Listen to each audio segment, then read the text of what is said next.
आइए देखिए फंक्शन का एनसीईआरटी का क्वेश्चन नंबर 3 है 1.2 एक्सरसाइज का।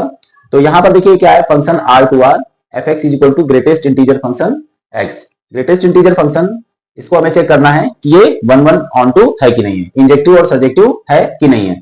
तो इसको सबसे पहले हम लोग चेक करेंगे इफ क्या होता है F X one is equal to F X two.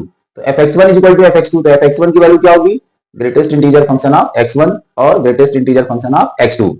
अब मान लीजिए where x1 and x2 real number, x1 भी रियल नंबर इससे होगा और x1 और x2 दोनों रियल नंबर होंगे, ये आपका डोमेन से लिया जाएगा। तो अब x1 और x2 दोनों रियल नंबर हैं, तो मान लीजिए x1 की वैल्यू 1.3 और x2 की वैल्यू क्या कंसीडर की 1.5।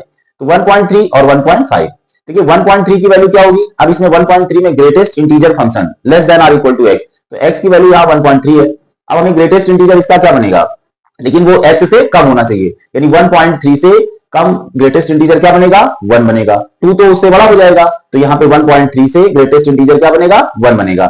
और इसी तरह से 1.5 से कम वाला ग्रेटेस्ट इंटीजर फंक्शन, क्योंकि इसकी डेफिनेशन होती है greatest integer function less than or equal to x, तो x क्या है 1.5, तो 1.5 से कम वाला ग्रेटेस्ट इंटीजर क्या बनेगा 1 बनेगा।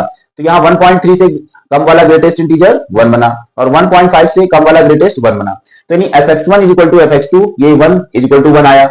बट x1 और x1 आपका 1.3 और x2 1.5 है, तो x 1.3 और 1.5 इक्वल नहीं है, यानी x1 is not equal to x2। तो जब fx1 is equal to fx2 होता है और x1 is not equal to x2 होता है, तो फंक्शन 1 1 नहीं होता। अगर यहां पर इक्वल आता तो फंक्शन क्या हो जाता 1 1, तो देयरफॉर फंक्शन इज नॉट 1 1। अब हम इसकी सब्जेक्टिविटी चेक करते हैं, ऑन टू चेक करते हैं। तो fx इज इक्वल टू क्या है, ग्रेटेस्ट इंटीजर फंक्शन x, तो fx को हम लोग y कंसीडर कर लेते हैं, तो y is equal to greatest integer function x, तो greatest integer function x is equal to y। अब देखिए for every y there is not x, है ना। जैसे मान लीजिए y की वैल्यू 1.7 है, तो y की वैल्यू 1.7 है, तो 1.7 के लिए कोई भी x अवेलेबल नहीं होगा, क्योंकि x की कोई भी वैल्यू हम ले ले तो यहां पर y की वैल्यू क्या आती है इंटीजर, इंटीजर यानी y की वैल्यू 1 आएगी, 2 आएगी, 3 आएगी, -1 आएगी, -2 आएगी, 0 आएगी, पॉइंट में y की कोई वैल्यू नहीं आएगी। और y के कोडोमेन सेट में अगर 1.7 है तो उसके लिए कोई भी x अवेलेबल नहीं होगा, 1.4 है तो उसके लिए कोई भी x अवेलेबल नहीं होगा।